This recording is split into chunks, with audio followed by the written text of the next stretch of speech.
Welcome to our YouTube channel Nisha education. आज के इस वीडियो में हम क्लास 9th का चैप्टर 9 जिसका नाम है समांतर चतुर्भुजों और त्रिभुजों के क्षेत्रफल की एक्सरसाइज 9.3 के क्वेश्चन नंबर 15 और 16 इस वीडियो में सॉल्व करेंगे। ठीक है, और मैं आप लोगों को बता दूं कि जो क्वेश्चन नंबर 15 और 16 है ये एक्सरसाइज के लास्ट क्वेश्चन है। ठीक है, तो चलिए सबसे पहले हम क्वेश्चन नंबर 15 को सॉल्व कर लेते हैं, जो कि बहुत ही आसान क्वेश्चन है। क्वेश्चन है, चतुर्भुज ABCD के विकर्ण AC और BD परस्पर बिंदु O पर इस प्रकार प्रतिच्छेद करते हैं कि एरिया ऑफ AOD बराबर है एरिया ऑफ BOC के। ठीक है, तो हमें सिद्ध करना है कि ABCD एक समलंब है। ठीक है, अब देखिए हमें दिया क्या है क्वेश्चन में। एक चतुर्भुज ABCD दिया है, तो हमने यहाँ पर ABCD एक चतुर्भुज बना लिया है और बोला गया है क्वेश्चन में कि इसके विकर्ण AC और BD परस्पर O बिंदु पर प्रतिच्छेद करते हैं। ठीक है, और हमें त्रिभुज AOD इस त्रिभुज का क्षेत्रफल और त्रिभुज BOC इस त्रिभुज के क्षेत्रफल को बराबर भी दे रखा है क्वेश्चन में। ठीक है, तो हमें सिद्ध करना है कि ये जो ABCD चतुर्भुज है ये एक समलंब है। ठीक है, अब मैं आप लोगों को बता दूं कि यदि हमें इस चतुर्भुज ABCD को समलंब चतुर्भुज सिद्ध करना है, इसका मतलब हमें इसकी सम्मुख भुजाओं के एक युग्म को समांतर सिद्ध करना होगा, क्योंकि समलंब चतुर्भुज क्या होता है, जिसकी सम्मुख भुजाओं का एक युग्म, कम से कम एक युग्म क्या हो, समांतर हो। ठीक है, तो चलिए बहुत ही ज्यादा आसान क्वेश्चन है, देखिए। ठीक है, हमें जो दे रखा है सबसे पहले हम उसे लिख लेते हैं। ठीक है, एरिया ऑफ AOD बराबर दे रखा है एरिया ऑफ BOC के। ठीक है, मतलब इस त्रिभुज का क्षेत्रफल और इस त्रिभुज का क्षेत्रफल हमें बराबर दे रखा है। ठीक है, तो हम क्या काम करेंगे, इसमें दोनों पक्षों में एरिया ऑफ COD मतलब इस त्रिभुज के क्षेत्रफल को भी जोड़ देंगे। उससे होगा क्या, ठीक है, जब हम इस त्रिभुज के क्षेत्रफल और इस त्रिभुज के क्षेत्रफल को जोड़ देंगे तो ये पूरा ADC त्रिभुज का क्षेत्रफल बन जाएगा। अब देखिए सेम चीज इस तरफ भी होगी कि यदि हम BOC में COD क्षेत्रफल को जोड़ देंगे तो ये पूरे BCD का क्षेत्रफल बन जाएगा। ठीक है, और जब इन दोनों त्रिभुजों के क्षेत्रफल आपस में बराबर हो जाएंगे और जब ये दोनों त्रिभुज एक ही आधार पर होंगे तो हम कह पाएंगे कि AB और CD क्या होगी, समांतर रेखाएं। ठीक है, जिससे हमारा ये चतुर्भुज ABCD समलंब हो जाएगा। चलिए सॉल्व करेंगे तो और अच्छे से समझ में आएगा। ठीक है, तो मैं यहाँ पर लिख देती हूँ दोनों पक्षों में क्या जोड़ने पर, एरिया ऑफ COD जोड़ने पर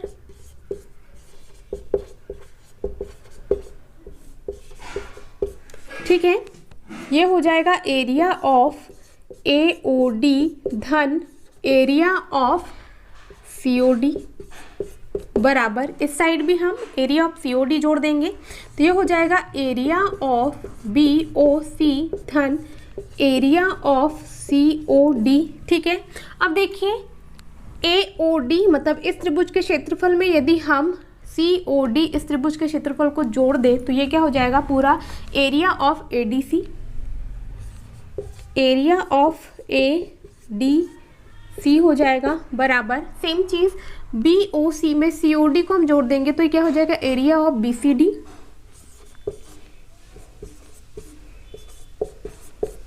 ठीक है, और देखिए त्रिभुज ADC और BCD एक ही आधार CD पर भी स्थित है।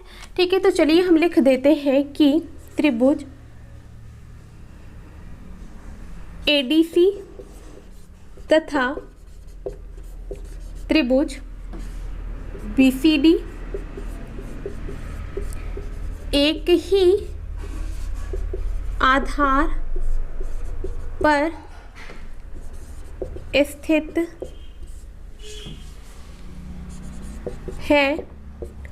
और देखिए दोनों त्रिभुज एक ही आधार पर स्थित है और दोनों के क्षेत्रफल भी आपस में क्या है, बराबर। ठीक है, तो जब कभी ऐसी सिचुएशन हो कि कोई दो त्रिभुज एक ही आधार पर स्थित हो और दोनों के क्षेत्रफल भी आपस में बराबर हो तो हम कह सकते हैं कि वो दोनों त्रिभुज एक ही समांतर रेखाओं के बीच स्थित होंगे। ठीक है, तो चलिए इसी बात को हम लिख देते हैं कि त्रिभुज एडीसी तथा त्रिभुज बीसीडी एक ही आधार पर स्थित है तथा दोनों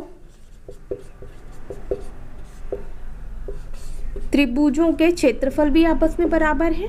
ठीक है, दोनों त्रिभुजों के क्षेत्रफल भी बराबर है। अतः हम कह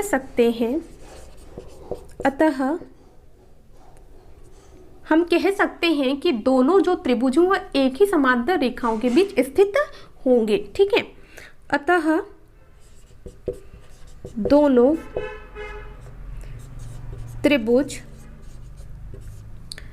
त्रिभुज एडीसी तथा त्रिभुज बीसीडी एक ही समांतर रेखाओं जिनका नाम क्या है CD और AB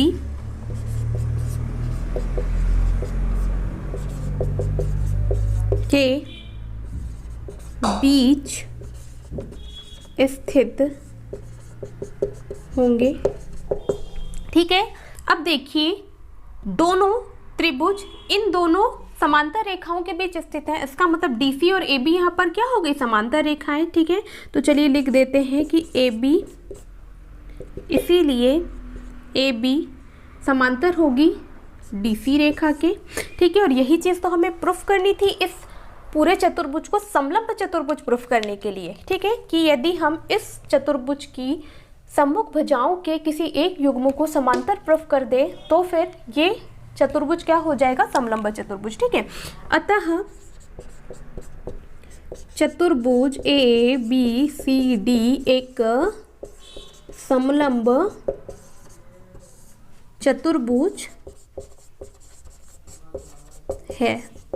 ठीक है, तो बहुत ही ज़्यादा आसान क्वेश्चन था ये भी। आई होप आप लोगों को बहुत अच्छे से समझ में आया होगा। ठीक है, और आप लोग एक कॉन्सेप्ट जरूर याद रखें, कौन सा, ये वाला, कि जब कोई दो त्रिभुजों का क्षेत्रफल आपस में बराबर होता है और वो एक ही आधार पर स्थित होते हैं, इसका मतलब वो एक ही समांतर रेखाओं के बीच भी स्थित होंगे। ठीक है, तो चलिए अब हम इस एक्सरसाइज का लास्ट क्वेश्चन जो कि है 16 उसे भी सॉल्व कर लेते हैं। नेक्स्ट क्वेश्चन है क्वेश्चन नंबर 16। ठीक है, देखते हैं इस क्वेश्चन में हमें क्या प्रूफ करने को बोला गया है। ठीक है, इस क्वेश्चन के लिए हमें आकृति दे रखी है। ठीक है, क्वेश्चन है आकृति में एरिया ऑफ DRC। ठीक है, मतलब त्रिभुज DRC का क्षेत्रफल, त्रिभुज DRC का क्षेत्रफल, मतलब इस वाले त्रिभुज का क्षेत्रफल बराबर है त्रिभुज DPC के क्षेत्रफल के। ठीक है, त्रिभुज DPC मतलब इस त्रिभुज का क्षेत्रफल और इस त्रिभुज का क्षेत्रफल हमें बराबर दिया हुआ है क्वेश्चन में, और एरिया ऑफ BDP मतलब इस त्रिभुज का क्षेत्रफल हमें बराबर दे रखा है त्रिभुज ARC त्रिभुज के क्षेत्रफल के। ठीक है, और हमें बोला गया है कि दर्शाइए कि दोनों चतुर्भुज ABCD और DCPR, ABCD और DCPR ये दोनों समलंब चतुर्भुज हैं, ये चीज़ हमें प्रूफ करनी है। ठीक है, तो ये क्वेश्चन भी क्वेश्चन नंबर 15 की ही तरह है। ठीक है, बस हमें यहाँ पर दो चतुर्भुजों को समलंब चतुर्भुज प्रूफ करना है। ठीक है, तो देखिए सबसे पहले हम DCPR मतलब नीचे वाले चतुर्भुज को समलंब चतुर्भुज प्रूफ करेंगे। ठीक है, और समलंब चतुर्भुज प्रूफ करने के लिए हमें क्या प्रूफ करना होगा कि यहाँ पर जो दो सम्मुख भुजाओं का युग्म है मतलब CD और PR, यदि हम इन दोनों को समांतर रेखाएं हैं ये चीज़ प्रूफ कर दें तो फिर DCPR जो चतुर्भुज है वो एक समलंब चतुर्भुज अपने आप ही प्रूफ हो जाएगा। ठीक है, तो देखिए सबसे पहले जो हमें दे रखा है उसे लिख लेते हैं कि एरिया ऑफ DRC बराबर है एरिया ऑफ DPC के। ठीक है, इसे हम इक्वेशन नंबर फर्स्ट दे देते हैं क्योंकि इसकी हमें आगे ज़रूरत होगी। ठीक है, तो बात करें त्रिभुज DRC और DPC की। ठीक है, DRC और DPC की, तो ये दोनों एक ही आधार पर स्थित हैं जो कि है CD। ठीक है, दोनों त्रिभुज एक ही आधार CD पर स्थित हैं और दोनों त्रिभुजों के क्षेत्रफल भी आपस में क्या है, बराबर। इसका मतलब हम कह सकते हैं कि ये दोनों त्रिभुज एक ही समांतर रेखाओं के बीच भी स्थित होंगे। ठीक है, क्यों? क्योंकि जब कोई दो त्रिभुजों का क्षेत्रफल आपस में बराबर होता है और वो दोनों त्रिभुज एक ही आधार पर स्थित होते हैं तो हम कह सकते हैं कि वो दोनों त्रिभुज एक ही समांतर रेखाओं के बीच स्थित होंगे। ठीक है, तो चलिए लिख देते हैं, त्रिभुज DRC तथा त्रिभुज DPC एक ही आधार DC पर स्थित है तथा दोनों के क्षेत्रफल भी बराबर है। अतः हम कह सकते हैं कि दोनों त्रिभुज एक ही समांतर रेखाओं के बीच स्थित होंगे। ठीक है, तो लिख देते हैं, अतः दोनों त्रिभुज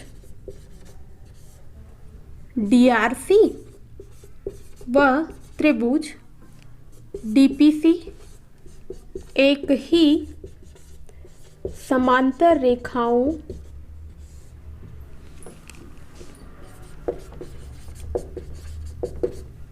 जो कि हो जाएंगी DC और RP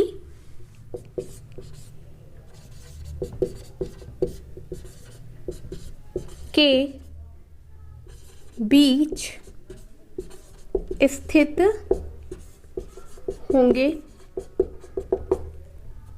इसीलिए DC भुजा समांतर हो जाएगी RP के।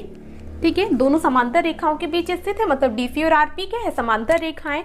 ठीक है, और यही चीज तो हमें प्रूफ करनी थी DCPR को समलंब चतुर्भुज प्रूफ करने के लिए कि इस चतुर्भुज में सम्मुख भुजाओं का एक युग्म क्या है, समांतर। ठीक है, अतः हम कह सकते हैं, अतः चतुर्भुज DCPR एक समलंब चतुर्भुज है। ठीक है, अब ऐसे ही हमें ABCD को भी समलंब चतुर्भुज प्रूफ करना है। ठीक है, तो देखिए अगले दो त्रिभुजों का क्षेत्रफल हमें बराबर दे रखा है जो कि है ये। ठीक है, लेकिन ये त्रिभुज कौन कौन से हैं, त्रिभुज BDP मतलब ये पूरा त्रिभुज। ठीक है, और त्रिभुज ARC मतलब ये पूरा त्रिभुज। ठीक है, तो ये त्रिभुज तो दोनों समलंब चतुर्भुजों में आ रहे हैं। ठीक है, यदि हम दोनों में से मतलब ARC में से DCR मतलब इतने भाग को घटा दें, ठीक है, पूरे त्रिभुज में से यदि हम DRC को घटा दें तो फिर क्या बचेगा, ये वाला त्रिभुज बचेगा, मतलब ADC त्रिभुज बचेगा। ठीक है, और यहां से भी हम किसको घटाना पड़ेगा, अब DPC को। ठीक है, DPC इतने भाग को घटा देंगे तो ये वाला त्रिभुज बचेगा। ठीक है, और जब इन दोनों त्रिभुजों का क्षेत्रफल आपस में बराबर हो जाएगा तो ये दोनों भुजाएं भी क्या हो जाएंगी, समांतर। ठीक है, चलिए सॉल्व करेंगे तो ज़्यादा अच्छे समझ में आएगा। ठीक है, हमें क्या दिया हुआ है, ये फर्स्ट पार्ट हमारा प्रूफ होता है। ठीक है, यहाँ से ये सेकेंड स्टार्ट होता है, सेकेंड नहीं, ABCD को भी हमें समलंब चतुर्भुज प्रूफ करना है, तो ये सेकेंड हमारा समलंब चतुर्भुज यहाँ से स्टार्ट होता है। ठीक है, तो एरिया ऑफ BDP बराबर दे रखा है एरिया ऑफ ARC के। ठीक है, अब देखिए हम इस पक्ष से DPC को घटा देंगे, मतलब एरिया ऑफ BDP में से एरिया ऑफ DPC को घटा देंगे। ठीक है, और इस साइड से हम एरिया ऑफ DRC को घटा देंगे। ठीक है, अब आप लोग कहेंगे कि अगर हम इसे पूरा लेफ्ट हैंड साइड और राइट हैंड साइड मान रहे हैं तो हम एक साइड से अलग चीज और एक साइड से अलग चीज क्यों घटा रहे हैं। अब देखिए इक्वेशन नंबर फर्स्ट में DRC और DPC बराबर है या दोनों के क्षेत्रफल आपस में क्या है, बराबर। ठीक है, तो हम यदि DRC और DPC अलग अलग भी लिखेंगे तो कोई फर्क पड़ेगा नहीं, क्योंकि दोनों तो आपस में क्या है, बराबर, दोनों के एरिया क्या है, बराबर। इसीलिए हम इन दोनों पक्षों से अलग अलग त्रिभुजों के क्षेत्रफल माइनस कर सकते हैं, क्योंकि इन दोनों का क्षेत्रफल क्या है, बराबर। तो हम रीजन दे देंगे समीकरण नंबर 1 से। ठीक है, तो चलिए घटा देते हैं। एरिया ऑफ BDP माइनस हो जाएगा, है ना, BDP में से हमें घटाना होगा क्या, DPC। ठीक है, तो चलिए घटा देते हैं। एरिया ऑफ DPC बराबर ये हो जाएगा एरिया ऑफ ARC माइनस, ठीक है, अब क्या घटा देंगे इससे, एरिया ऑफ DRC। ठीक है, अब देखिए एरिया ऑफ BDP में से हम एरिया ऑफ DPC मतलब इतने भाग को घटाएंगे तो क्या बचेगा, एरिया ऑफ BDC बचेगा। ठीक है, तो चलिए लिख देते हैं एरिया ऑफ BDC बचेगा। सेम चीज इस तरफ से भी कि एरिया ऑफ ARC, इस पूरे त्रिभुज में से यदि हम एरिया ऑफ DRC इतने भाग को घटा देंगे तो क्या बचेगा, एरिया ऑफ ADC बचेगा। ठीक है, तो चलिए लिख देते हैं एरिया ऑफ ADC बचेगा। ठीक है, अब देखिए ADC और BCD दोनों त्रिभुजों के क्षेत्रफल आपस में क्या आ गए हैं, बराबर। ठीक है, और दोनों एक ही आधार CD पर भी स्थित है ना। तो चलिए इसी बात को हम लिख देते हैं कि त्रिभुज BDC तथा त्रिभुज ADC एक ही आधार DC पर स्थित है।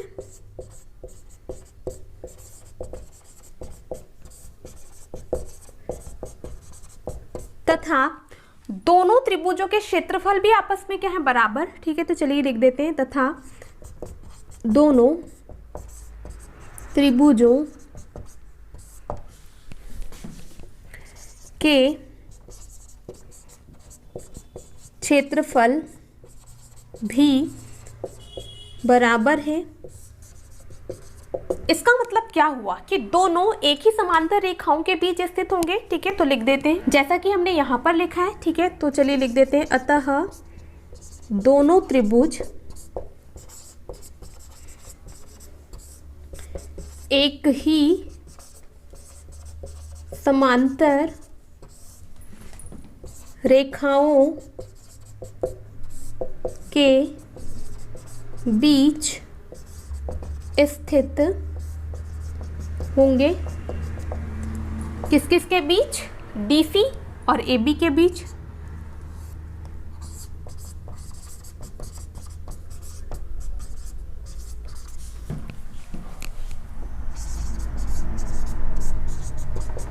ठीक है, अब देखिए दोनों समांतर रेखाएं क्या है, DC और AB, तो हम लिख सकते हैं इसीलिए DC और AB क्या हो जाएगी, समांतर भुजाएं। ठीक है, और यही चीज तो हमें प्रूफ करनी थी ABCD को एक समलंब चतुर्भुज प्रूफ करने के लिए। ठीक है, जब भी किसी चतुर्भुज में सम्मुख भुजाओं का एक युग्म क्या हो जाता है, समांतर, तो वो चतुर्भुज क्या होता है, समलंब चतुर्भुज। ठीक है, अतः ABCD एक समलंब है। ठीक है, आई होप सारा क्वेश्चन आप लोगों को दिख रहा हो। ठीक है, तो बहुत ही ज़्यादा आसान क्वेश्चन था, बस इसमें एक ही कॉन्सेप्ट लगा है क्या कि जब कोई दो त्रिभुज का क्षेत्रफल आपस में बराबर होता है और वो दोनों त्रिभुज एक ही आधार में होते हैं तो वे एक ही समांतर रेखाओं के बीच भी स्थित होंगे। ठीक है, तो वही बात हमने यहाँ पर लिख दी है। आई होप क्वेश्चन नंबर 16 भी आप लोगों को बहुत अच्छे से समझ में आया होगा। ठीक है, यदि वीडियो पसंद आई है तो वीडियो को लाइक जरूर करें। ठीक है, और अपने दोस्तों के साथ ज़्यादा से ज़्यादा शेयर करें, और यदि मेरे चैनल पर नए हैं तो चैनल को सब्सक्राइब करके बेल आइकॉन को प्रेस कर लें। मिलते हैं नेक्स्ट वीडियो में। Thank you.